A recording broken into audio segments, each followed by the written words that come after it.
mad how much it actually changes your life and shapes your life, because 3, 4, 500,000 people done it. It was mad. It's from putting myself under pressure. It's from body image. It's from people commenting on Instagram. I think we lost like 50 grand doing that just in like a couple of hours. I'm just very much, no, I own this, and that's that. The most you've ever made in a single day? 80 grand? It crashed for 48 hours, but Jesus Christ, it's caused us so many issues. It's quite a hard thing to tell, you know? Yeah. Welcome to Business as Usual, the podcast about the people behind the careers.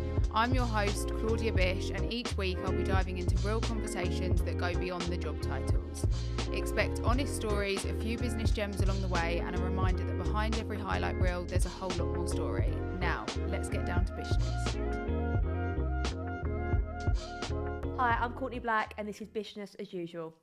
To be fair, I normally will start with childhood and how that has shaped you, etc. But I feel like there's actually a lot to unpack with you. So I don't feel like we need to roll it too far back. I can't remember so much of my childhood anyway. Everyone always says, what's like your first that. memories? I ain't got a clue. I know I had a lovely childhood, but then I'm like, was it traumatic? Because why can't I remember much? I just can't remember much. Yeah. Maybe until I was like 14, so skip past it anyway. I read online that you had a eating disorder. Yeah. Which I suppose kick-started everything going on now. So talk me through, I suppose, that stage. It was funny because I didn't know obviously you was going to ask me that first thing, but I was thinking on the way here because something came up on my Instagram. I actually don't remember any of my childhood where I didn't like think about food or calories or anything like that. And it's actually mad. Like I was doing the Special K diet. I used to like count my mates' calories at lunch, but this was like year 7, year 8. Like that's really young. Yeah. Like being in food tech and thinking like, oh my God, like why are they making us cook this? And it's mad how much it actually changes your life and shapes your life, because even to this day, you've still got to be so like proactive in your thinking so you don't fall back into that thing, especially with like everyone on the weight loss jabs and all that at the minute, and all that information flying around. It's so easy to like kind of look at other people and be like, oh, like, and have like temptation there, or to start thinking, or maybe you need to like get back to being really skinny and like get back to that way of thinking. And it's hard work keeping up with it, but I feel like when you do kind of grow out of it and you get the solid foundation, it's easier then. Yeah. But I was thinking about it on the way here about how it's mad. I'm like, I'd say 60% of my life so far was consumed by that. So you were anorexic, weren't you? Not anorexic, but like pretty much nearly there, yeah. So I suppose it would be interesting to know when that turned, because you obviously then started your own platform. So what was the turning point to kind of actually really looking at it in a healthy way? I'd say, to be honest with you, when I started, I was actually talking to the girl when I come in here about Workspace and the building that we're in. I used to work for this company, Workspace, as like an accounts payable clerk, right? And I used to go to the gym every morning at like 4:30 because it was a pure gym. And I used to just run on the treadmill for like 3 hours in the morning, come back, eat my like apple with peanut butter for breakfast, and then not go to any of the work conferences, anything like that. And then I got another job in the same sort of role in London. And I started then thinking, how could I lose more weight? And that was honestly the driving point of me doing my personal training qualification. And that's the only reason I wanted to ever be qualified in fitness, is for me to get skinnier. And then obviously when I started doing the qualification, I realised how actual little I knew about my body, what I was doing to it, how I was actually like not doing myself any favours at all. And from that, I started, my passion really come from like wanting to train women. I only trained women when I was a PT in the gym, and just really growing from that and learning like how I could better myself then and better my clients. And don't get me wrong, it weren't like wake up overnight and go, well, I want to put on weight. It was like, it took a journey. Like a journey. And I know people get trolled on Instagram and stuff like that, but I actually do think back then the people that trolled me done me favours, because people was like sending me going, oh, I'm really worried about you, like she looks ill, she looks this. And look, I don't advocate for any of that at all, but I actually kind of needed to hear that at that point in time. And I actually kind of needed to hear as well people giving me other opinions, because I didn't tell my family that I was chewing and spitting food out and that I wasn't eating and that I was like going into the toilets and throwing food in the bin and stuff. It's quite a hard thing to tell, you know. But when other people are commenting saying like you don't look good and like you're so conscious of your image anyway, sometimes you need to hear that. And like I kind of needed to, because my mum was never going to say it to me unless like she was seriously worried, but then she just thought I was healthy eating normally. So at what point did you then take your health seriously? And then how many years ago was that? It was like 12 years ago. Okay. And then I might have got this wrong, but it was about 7 or 8 years ago that you started building a platform on social media. No, that was I started having followers when I was like 16, 17, so young. Oh wow, on Instagram. Okay. Yeah, I think I had like 20,000 followers then. And then by the time I was like 18, 19, I had about 100,000. And then before lockdown, I had about 250,000. So during your unhealthy stage, you still had that platform? Yeah. So what was the turning point to be like, I'm actually going to turn this into like a health conscious Well, I had the platform and I used to basically post in, remember the brand My Bandage Dress? Yes. Yes, I used to get like paid by them to put like outfit pictures up and stuff. I used to like just take photos in the bandage dresses, but then at the same time I'd post me on the treadmill and things like that. Yeah. So people would always comment, and there was also another brand called Alice's Boutique that used to like from Chelmsford or something like that. She used to send me stuff, and then she once said to me like, I can't send you stuff anymore because people are saying you're too slim and like things like that. And I was like, right, okay. And she was just obviously conscious about like me being healthy and stuff and just saying it like to be kind. And I was just thinking to myself, right, maybe I need to listen to these people now. And I kind of remember looking at myself and thinking I actually look really like not like myself. And I didn't like that as well. I had a boyfriend at the time and I was such a bitch to him. Like I always thought he was the horrible one. Oh my God, no, I was evil. I left him in Turkey. Like I flew home on my own. Like I was waking up and going to the gym and breakfast on my own every day. And I thought, God, I was actually evil. And I never used to like smile. I wasn't happy. And you kind of, all of that adds up and you just think, right, now this is enough. I didn't have a period for like 5 years. I just think all of that adds up. I loved health and fitness. I was always getting questions about that. And then when I started posting my journey, like gaining the weight, obviously doing my personal training, and then I started gaining clients and stuff. So I'd go and do clients for an evening, a weekend. And it just grew from there, to be honest. I loved it. Is that when I suppose you started to see more traction to your page, was when it turned into that avenue? Yeah. I mean, people I think was just happy that I was gaining weight, liked seeing the journey of it. And then I moved across from, I'd still posted fashion bits here and there, but I moved across from doing that to posting like my workouts, my clients. Like every day I'd post like being in the gym for like 11 hours and sleeping in my car and like. Did that not feel like really vulnerable? Yeah, if you hadn't even had those conversations with your family and then suddenly you're. Yeah, I mean, it took me a while to fully open up on Instagram about my eating disorder. I just used to say that I had an eating disorder. I mean, I think I only started talking in depth about it maybe 5-6 years ago. I never really like spoke about it like in depth back then because I was still quite embarrassed about it. Yeah, but I mean, no one really wants to tell people they're chewing and spitting out chocolate, like bars and bars of chocolate every day. But at the same time, it's such an important discussion to have because so many people do it, unfortunately, and so many people think that's normal, you know. What do you think made you overcome that? It was the shame in myself and the secretiveness that I didn't like, and I actually told my mum. And then I think once you tell your mum, you can't like keep doing it, you know. You can't keep going back on something because then they're checking in on you. And it's like, I'll tell my boyfriend one thing, oh my God, he'll bring it up to me 6 times a day. When you open up to someone and you're honest. I mean, that was a big thing for me to do, but I didn't want to carry on doing it. I didn't want to carry on being that person and being like waiting to get home from dinner to like buy a dessert to not even eat the dessert, you know? I was embarrassed. That's sad. Yeah. So fast forward to lockdown. Obviously you then blew. Loved it. So fun. Do you want lockdown again? No, bloody hell no. Do you know what? Like, it was so fun, but it was honestly one of the most stressful times of my life. But was it instantly viral? It was so weird because I'd never done a home workout before in my life. Like, and I only started doing these lives because I did not want to work out at home. Like, I was like, I'm going to miss the gym. The gym that I worked on was down the end of the road. I was like, just let me in. But obviously no one could go in. And I just knew that I would not consistently want to do home workouts at home because I've never done it before. I was like, I live in this tiny flat, the last thing that I want to do. So I just thought, you know what, I'm just going to go live. There was this feature live on there at the minute. Within a week, I was getting like insane views. Like people that I followed that I'd loved for years, that had like 4, 5, 6 times the followers of me, was getting like 10% of the views of my live videos. And I just was like blown away by it. How many views were you getting? One day I got like 35,000.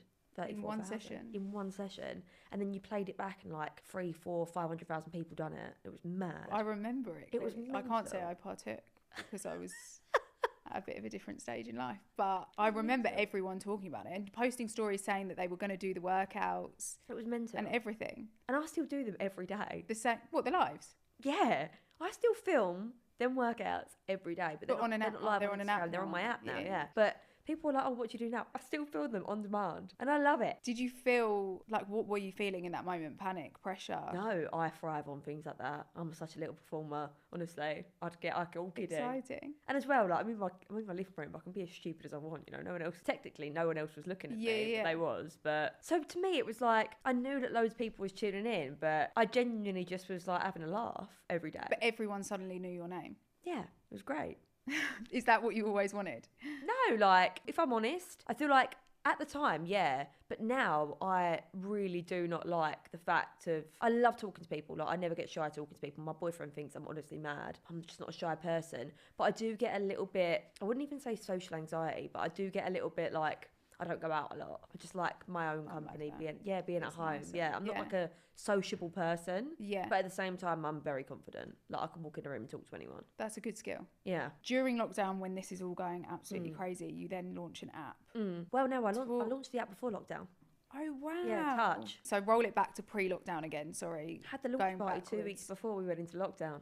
So what possessed you to launch an app? Well, I had all these clients and I was also selling these plans online, which was, I was getting like 30,000, 40,000 people buying these plans. But there's only so many documents you can make, like PDFs and things. So then I spent all this money on this app. How much did it cost to? Like 50 grand. Oh, wow. Okay, so you invested a chunk. Yeah. This is pre-lockdown, right? Yeah, everyone else was doing like apps with other third parties. I got my own team in from the get-go, all my own content, owned everything on the app. That's why I think it's done so well, and built it properly. Like, had the launch party 2 weeks before, didn't have any home workouts on it though, had all gym workouts on it. Yeah. All of it needed gym equipment. Spent all this money on green screens, like going to gyms, putting green screens behind all the gym equipment. Literally went to town on it. Not a single home workout. So obviously. So we then get to lockdown and you're thinking. Spent 50 grand on an app. And did you think game over? Yeah, and I can't PT people. Great. So wow, you're going through panic. Yeah. And you had no idea of what was about to happen. Yeah, so then obviously done that, messaged my developers and I was like, right, we need to get this live function on there so we can start getting these workouts on the app. So how quickly did you do that? Like day one of? Within 3 months. So I'd done the workouts for complete free for 3 months. Yeah. And reposted them after. And then I said, I'm going live still. So I went live every day for like 6-7 months on lockdown for free on Instagram. But then what happened was, if you didn't catch me live at 9, you had to do it on the app. So the developers put it straight on after. And then if you can't do 9 a.m, you've got to subscribe. So why did you choose to create your whole thing from scratch instead of like white labeling? No, what, if I'm honest, I'm just not the sort of person to do something half-hearted. I'm also the sort of person to go, I know people can really F you over. Yeah. Like, there's no point in me building something where I don't own any of my own USB. Yeah. And someone can literally just come in and steal it. I'm like that to the day. I won't let anyone log in on my Instagram. I won't let anyone do this. I'm just very much, no, I own this and that's that. That's amazing to have saved 50,000. I know, honestly. As well, and I was working 11 hours sleeping in my little car outside that gym. And was that like all your savings, a chunk of it? Yeah. Or was it like a really big risk? I bought my first house at 21. That is so good. Yeah, and I'm a council girl from Bow. Like, my mum's only just bought her first house like 7 years ago, 8 years ago. Like, that was a big thing for me. And I literally done it from working them hours PTing and making my plans. It's so you know? Good. We need more than an hour. This is so annoying. I mean, it would be good to know the moment that you thought, shit, like I'm actually a CEO now, not a trainer. Because we're now in lockdown. How many sign-ups did you get within that whole period? God, the app was huge at one point. I mean, it's still a big business now, but like it's nowhere near where it was when everyone weren't working. We had like 100,000 subscribers at one point. So amazing. Like, it was mental. And at this point, it's free? No. Okay, good. No. Okay, fine. This was like the mental time. But at this time as well, I only had 2 staff members. Wow. Yeah, my best friend Georgia and the developer platform people. So you were carrying all that weight? Done everything myself. I remember selling t-shirts at one point with CB on the front, and I wrote out 700 envelopes. Initials. Yeah. Oh yeah. Love that. I need a t-shirt. Yeah, wrote out 700 envelopes, sent them out by myself to the post office in bin bags. It's so funny because like the business was doing so much better now. We've got like a team of 6 now. So how did you deal with that pressure though? I loved it. I love being busy. I feel like when I'm busy and I'm like under pressure, I do more. But at the same time, I also run myself into the ground. And I said that I loved it. I also had a counsellor at one point. I was having panic attacks for about a couple of months. Like, it got to a point where I was like quite overwhelmed with everything. I mean, a 25-year-old girl was like, I was just so, what is going on? Because also, how do you cope with that massive spike? I know. To then it plateauing and that's a little hard. bit down. That's hard. But at the same time, it's not, because I'm at a very different point in my life now. And I think I'm a very different person as well. Like, even over the last 2 years, even since I've met Nathan, I've become a different person. Like, now I found my person. I'm thinking now I want to have kids. Like, I'm thinking now I need to slow down a little bit. And money isn't everything at the end of the day. Yeah. Like, it really ain't. And how much money do you want in life? Like, everyone wants to earn more money. Don't get me wrong. I'm not saying that. And like, everyone's in such different financial positions. But there is so much more to life than that. And I think where I had nothing when I was a kid, like literally nothing, for so many years, I just wanted to be successful. And that's all that I did. Like, all that I ever thought about. You start to get a little bit flash. You start to like buy things just because it makes you feel better about yourself. There's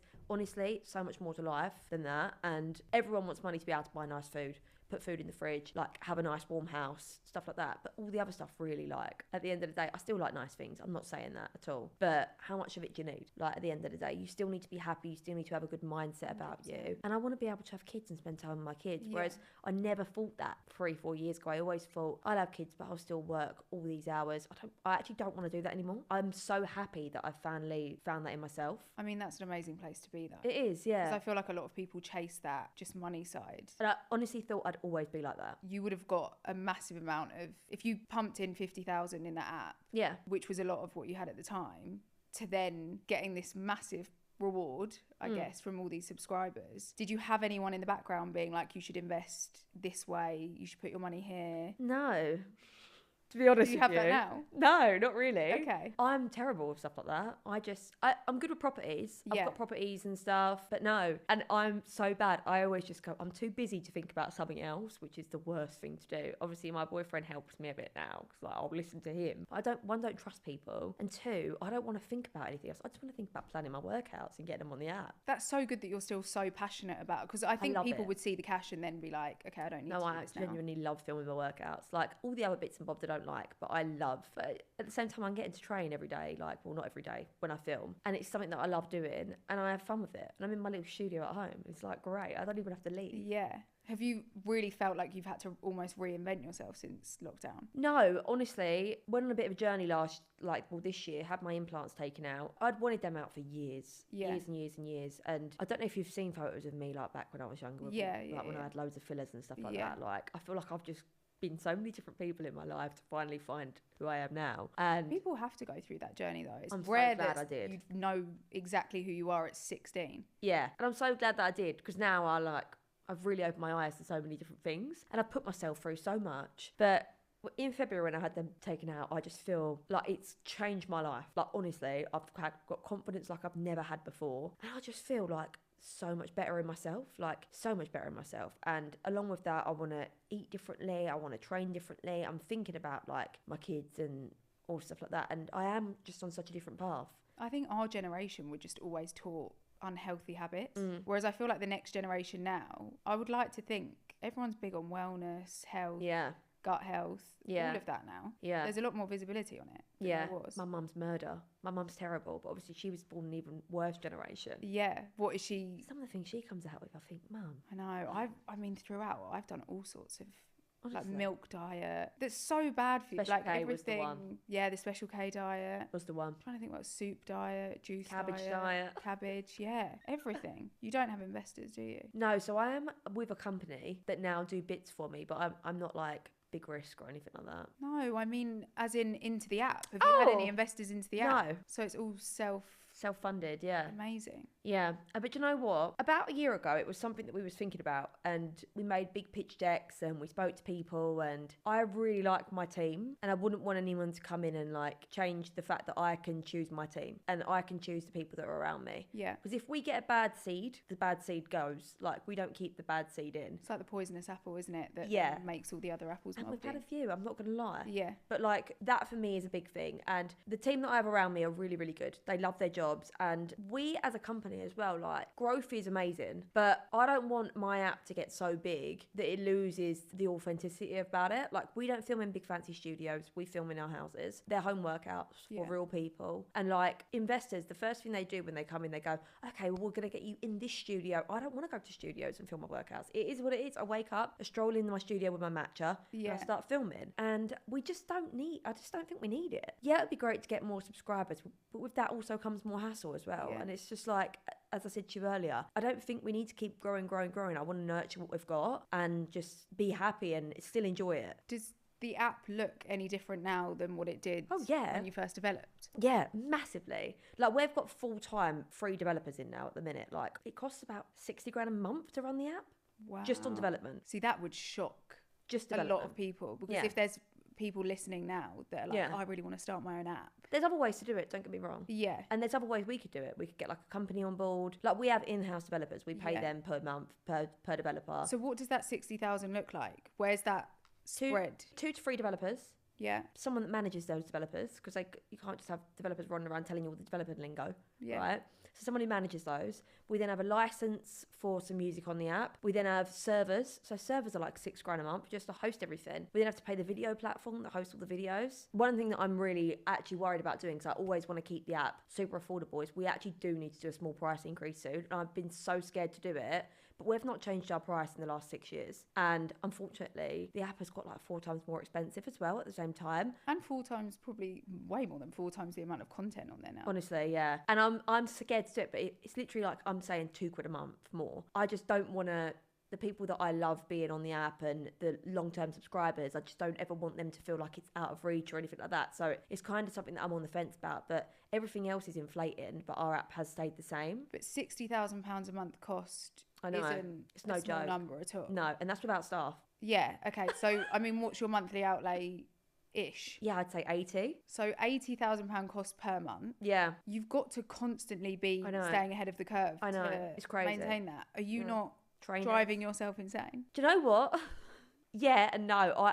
It's really bad. I try not to look at the sheets too much. I just don't. Because I love what I do and I don't ever want it to get to like a numbers thing. I've never really looked at the things. As long as we're not in trouble, I'm happy. But that's a massive investment for anyone. Like I myself every month at how much it costs to sustain our business. Anyone else could have really sat back and thought, I've got all of these subscribers now, let's just keep costs down and earn as much money as possible. Yeah. But you're reinvesting this money every single month to maintain those customers. Maintain people, and we have, I think it's like 6,000 or 7,000 Apple reviews, and we have always got just under 5 stars. We don't get bad reviews. We don't get technical difficulties. I think we've had like the app crash 3 times in 6 years.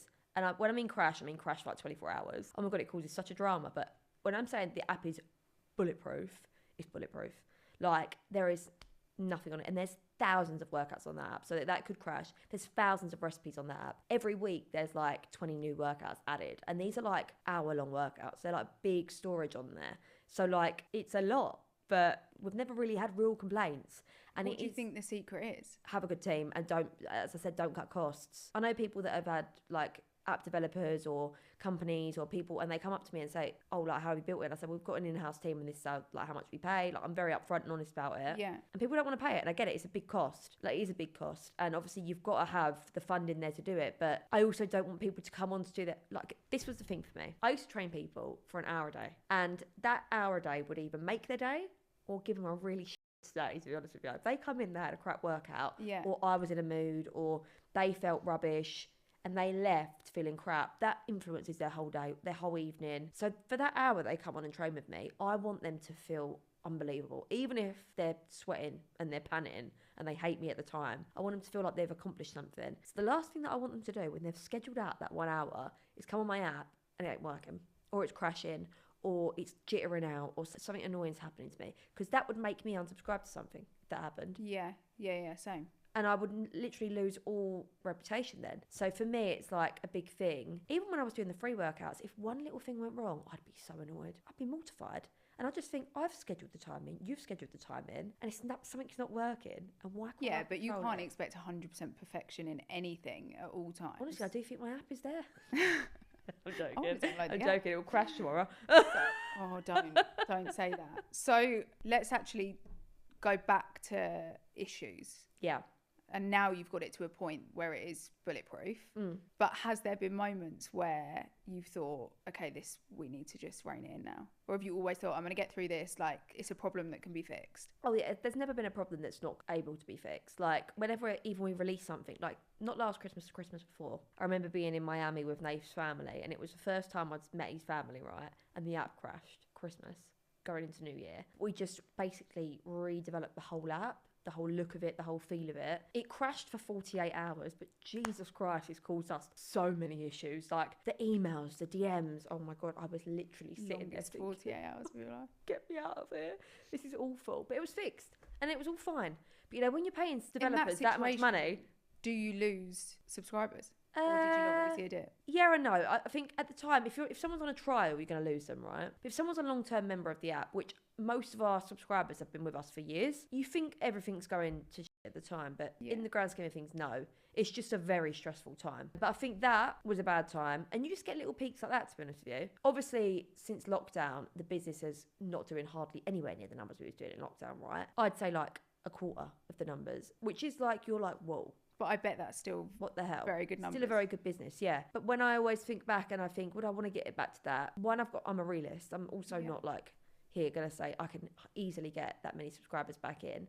Like, you've got these big fitness apps coming in, they're getting 100 million, 200 million investments. But honestly, if I look at these apps, I don't see anything special or great about them. They've just got a really good social media back in. They get really good advertisement, which is probably something we would really benefit from. But at the same time, do I want investors? I don't know. I don't think so. So what is next for the app and for you? Honestly, for the app, like, just keep going what it's going. I am developing all the time as a trainer. I feel like I'm getting better at like what I'm doing.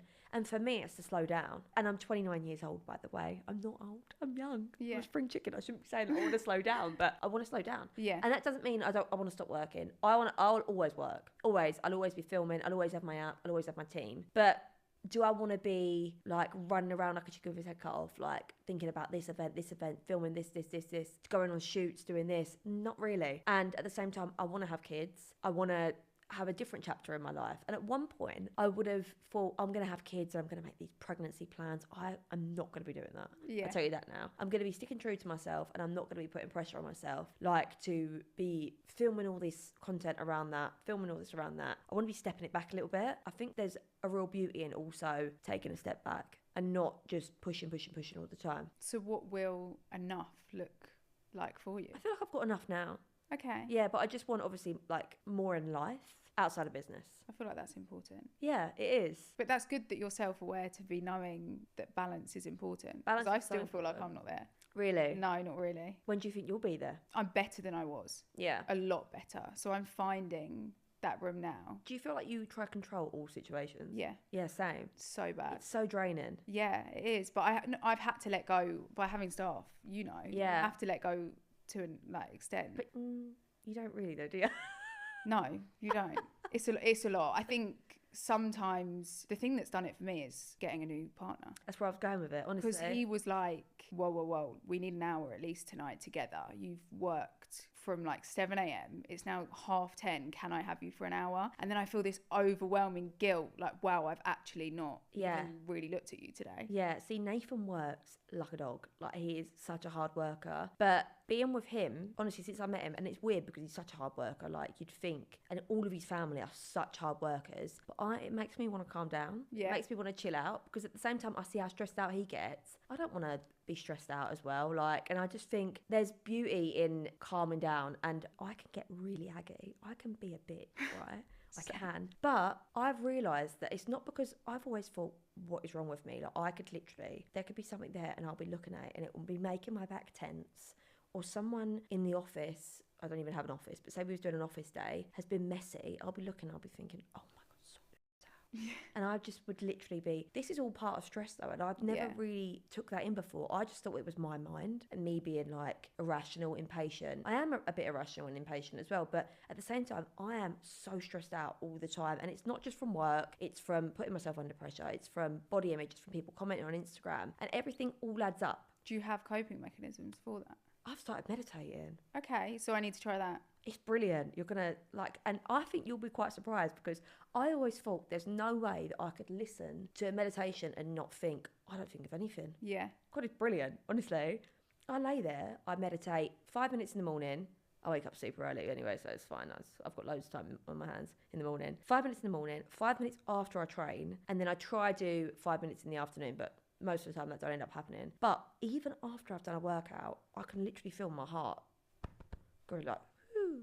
It's brilliant. Okay, I'll give that a go. It's brilliant. Okay. I've got a little device now I put it on my chest and oh my God, everything. so have I. The Sensei. Yeah, from Health. Brilliant. Yeah, I got that. I think I used it like once and I was like, what is this shit? Well, I I need to actually give it a do go prefer then. without it, to be honest with you. But Yeah, I've bought and it now, so I'm kind of committed. It's the sounds I just and like vibrations on your chest. Yeah, I just think the meditations on there are a bit naff. they could up it a little bit. Yeah, but maybe give them some app advice. they need some more on there. But now, as I say, I've bought it, so I've got to commit. Maybe you could implement. That's the next thing for the Breath app. work and stuff. Yeah. Stay in your lane, I do think sometimes, so. Yeah, I always say that actually about my business. Do you know what I mean? Yeah. Imagine me sitting there telling people to breathe in. I'd be sitting there thinking, hurry up. Yeah, that's what I do though when I've tried to do stuff like that before, because my mum loves meditation. Yeah. I just can't sit I still. feel like you'll get into it. I'll give it a go. Because I can't sit still. Right, at the end of each episode, we do none of your business, which is Okay. quick fire questions. So Alright. you either answer I'll get a it drink. or you basically tell me it's none of your business. All right. I don't think I've ever said no to a question, so. I'm going to go in heavy Oh, wow. with number one. All right. The most you've ever made in a single day. Well, when I had all them subscribers, that was a lot. In one day. 80 grand? One thing you spend an insane amount of money on that people would judge you for. Sardines. Really? £12.50 I've paid for a tin of sardines. That is quite insane, actually. £12. Little tin like this, sardines. Like anchovies. No, sardines. Oily fish. Lovely. I had some My gallbladder would cry at that. Have you ever looked at another fitness influencer's body and thought she's lying about how she got that? Yeah. So I actually follow a girl and she basically told everyone that she had work done. And now she does like loads of posts and I just think, you told everyone. Yeah, but that's not lying then. No, but then she lies about the new ones because she doesn't mention it. Oh, okay. Do you know what I mean? I know a couple of influencers that are suddenly looking very slender. There was this one girl and she's been selling bum plans for her whole life. She had a BBL. I haven't Come seen out. that. It come out. She had a BBL. Madness, honestly. Shameful. Would you rather lose your body or your business first? Oh, body. Honestly. Get that back. Yeah. What's one thing you've done for money that you're not proud of? The only thing I can think of is I sold them awful. They really do taste like oh my god, they're awful. What, and you had to be like, this is so I've actually good. told them that they're awful as well. And what did they say? On DMs when they tried to message me again, I went, I do not use I feel your like stuff, you're it's good, like awful." following you though. I did You're genuinely good use with- them at one point. Yeah, but you're good with, like, you're not oversaturating. I don't do content any with ads. I don't do any ads. Any. Why? Unless like I really want to work for a brand. Do you have management? No, I did have at one point. You could be raking it in on commercials. I just don't want to do it. Don't know though. Don't really need enjoy it. making content, to be honest with you. Yeah, but if Unless you're I'm getting, chatting if about you're food. like, yeah, that's what I mean. If you're like an M&S I'd love to do ambassador, food. Yeah. so why are you not doing that? Yeah, we just They'd don't be strive all for over it. it. Yeah. You. It's an extra way to monitor. Get me a good management. I am a good management. What go with you? I'm signed up. Most famous person that watches your content. Oh, this will be a funny one actually. My best man was my PA, right? Eddie Hearn used to like comment on all my things, and she just used to be like so gassed by it. And Yeah. Ant Middleton. Okay. SAS. How see? random, yeah. That is really random. How random. And they're We like following the support each content. other, I love yeah. that. Have you ever regretted being this public? No. If I froze your business today, what would you do next? Something creative, probably. Do you know what? I actually was an accountant before this. I was always very academic and whatever. Obviously, got into the business world and realised I just hated the whole office life. I'd be a really good makeup artist. Love that. What's the biggest amount of money you've lost or wasted in a single decision? We done a like a live boot camp thing for our app members. I think we lost like 50 grand doing that, just in like a couple of hours. Wow. Yeah. If someone offered you 50 million to walk away today, would you take it? What do you mean, like no more app? Yeah, to walk away from... I mean, I'd be lying if I said no. To be, yeah, let's be real. I think To be fair, anyone some would do people that, have said guys. no. Oh, grow up. Yeah. Come on, I can I still know. I can still go on my Instagram and start Yeah, dancing I asked around one and of do the the other lives. guests, 50 would mil. you- I think I asked her if she'd walk away for maybe 20. She was like, absolutely not. Okay, I read on Google that you're worth 5 million. True or false? False. More or less. None of your business. None of your business. Are you more scared of failing publicly or being forgotten quietly? Being forgotten is, I think it's kind of, what do you call it, when it's like bound to happen. Bound to happen. Like, I ain't that special, you know, and I'm fine Oh with that. no, I disagree. I'm fine with that, you know. I'm absolutely fine Everyone with knows who you are that. Do though. I want to still be everyone like knowing about you or your workouts when I'm like 50? No. Forget about me. I don't care. You know, but as long as I'm making an impact and I've changed people and I've made them happy now, it's all that matters to me. So I don't really care if I get forgotten about, to be honest with you. It must be annoying though, being... Do you get recognised a lot? Yeah, I like it. Like I was at Soho Farmhouse for my birthday in June. You was there a couple of days after me, wasn't you? No, I was there when you were there. Oh, All the girls really? were like, it's Courtney Black. Oh, really? I I was like, see that your must thing be and I thought so you was there like 2 days annoying. after. No. Maybe No, I like it, but I don't like it when people look and don't say something. Yeah. Because I feel like when Say you're something. not A-list... Yeah. No, disrespect. But when you're not like an A-lister, it's Staring that at me. weird. Like at least I said, if you're Justin Bieber, at least everyone runs up to you and screams. Yeah. It's like obvious. But when you're not at that level and you're kind of that, I'll say something sometimes. Yeah, like you're when right. we're out for dinner with Luca and you have people on their phones like trying to take a photo or like staring. I think that's more annoying. Like scream in his face or something. Yeah. But I just think just say hello. Like I'm so like down to earth. Like just say hello to me. Don't need to be like snickering or anything like that. I don't know. Because it makes me feel like, oh, you're bitching about me. No, but then I feel like you never know, do you? Yeah, but what have they got to say? It's jealousy. I honestly think whenever anyone says anything bad about anyone, it does just always stem from a place of jealousy. I've got tough skin. And you're thriving. Yeah. While they're probably just surviving. So whatever. But anyway, thank you so much for we done. Coming in. We're done. That was amazing. Thank you. Thanks for listening to Bishness as usual. If you enjoyed the episode, please make sure to follow, subscribe, and leave a rating on Spotify, Apple Podcasts, or wherever you get your podcasts. New episodes will drop every Monday. So until then, stay inspired and we'll get back down to Bishness next week.